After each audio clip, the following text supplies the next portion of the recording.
नमस्कार। आज हम बात कर रहे हैं कहानी कहने की कला पर, लेकिन शायद थोड़े अलग ढंग से। हमारे पास जो जानकारी है वो इस बात पर जोर देती है कि भाई सबसे अच्छी कहानियां वो नहीं जो सिर्फ बताई जाएं, बल्कि वो हैं जो असल में जी जाती हैं। हाँ बिल्कुल, ये मुझे जाकिर खान की वो लाइन याद दिलाता है, मैं कहानी बताता नहीं हूँ, जीता हूँ। वही, एकदम। आज इसी सोच को थोड़ा कुरेदते हैं। कभी सोचा है, दो तरह के सुनाने वाले होते हैं।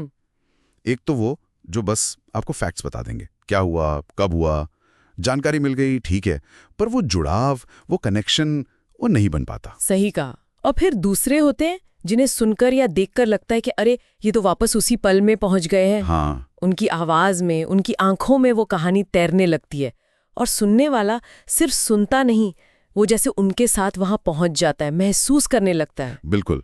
यहीं पर वो जादू है शायद। तथ्यों से दिमाग समझता है, पर जब कोई कहानी जीता है तो वो सीधे दिल तक पहुंचती है। तो सवाल यह है कि कहानी के बाहर खड़े होकर बस बताने वाले की बजाय उसके अंदर कैसे उतरा जाए, उसे जिया कैसे जाए। क्या कहती है इस पर हमारी सामग्री? हाँ, तो इसमें 3 बड़े मजेदार अहम नुक्ते दिए गए हैं। हाँ। पहला है याददाश्त, स्क्रिप्ट नहीं। याददाश्त, स्क्रिप्ट नहीं मतलब सिर्फ ये याद मत करो कि बोलना क्या है, ये याद रखो कि उस वक्त महसूस क्या हुआ था, वो हवा कैसी थी, वो पैरों के नीचे जमीन, वो अंदर की घबराहट या खुशी। अच्छा। उस एहसास को, उस अनुभव को फिर से जगाना है। शब्द तो बस जरिया है। समझ गया। उस पल को दोबारा जीना दिमाग में। ठीक है, और दूसरा पॉइंट है आवाज। आवाज की ऊंचाई नहीं। आवाज की ऊंचाई नहीं, ये थोड़ा समझाएं। मतलब आवाज का वॉल्यूम बढ़ाना जरूरी नहीं है, जरूरी है आवाज का इस्तेमाल, उसका उतार चढ़ाव, कहीं तेज, कहीं धीमे, कहीं रुकना, शायद फुसफुसाना। हाँ। कहीं हल्की सी हंसी। आवाज से सिर्फ शब्द नहीं, कहानी का मूड, उसका माहौल बनना चाहिए। अच्छा, ये तो बहुत गहरी बात है। आवाज से इमोशन पैदा करना। और तीसरा जो शायद सबसे अहम है, सच्चाई। नाटक नहीं। सच्चाई नाटक नहीं। हाँ, मतलब कहानी को बढ़ा चढ़ाकर ड्रामेटिक बनाने की कोशिश नहीं करनी है। जो जैसा था वैसा, अपनी असलियत के साथ। लेकिन क्यों? लोग तो ड्रामा पसंद करते हैं शायद थोड़ी देर के लिए, लेकिन लंबे असर के लिए लोग आपकी सच्ची उपस्थिति चाहते हैं, आपकी ईमानदारी। जब आप असली होते हैं तो लोग भरोसा करते हैं, वो ज्यादा जुड़ पाते हैं। परफॉर्मेंस नहीं, प्रेजेंस चाहिए। प्रेजेंस, ये बात सही है। और इसका कोई उदाहरण भी था शायद? हाँ, एक बहुत ही दिल को छूने वाला उदाहरण है। एक यंग कोच थी। अच्छा। उन्होंने मंच पर अपनी कहानी बताई।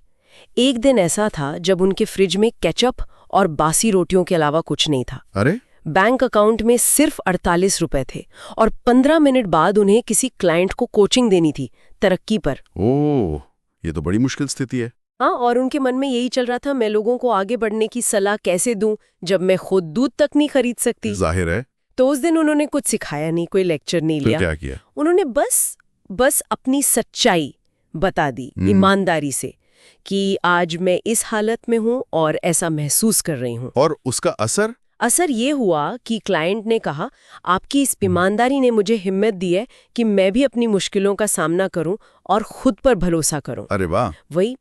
वो पल था जब उन्होंने परफॉर्म करना बंद किया और असल में बदलाव लाना शुरू किया। क्या बात है। ये कहानी तो सच में दिखाती है कि ईमानदारी और उस पल में जीने में कितनी ताकत है। बिल्कुल। जब आप कहानी को जीते हैं तो दूसरा उसे महसूस कर पाते हैं, वो कनेक्शन बनता है।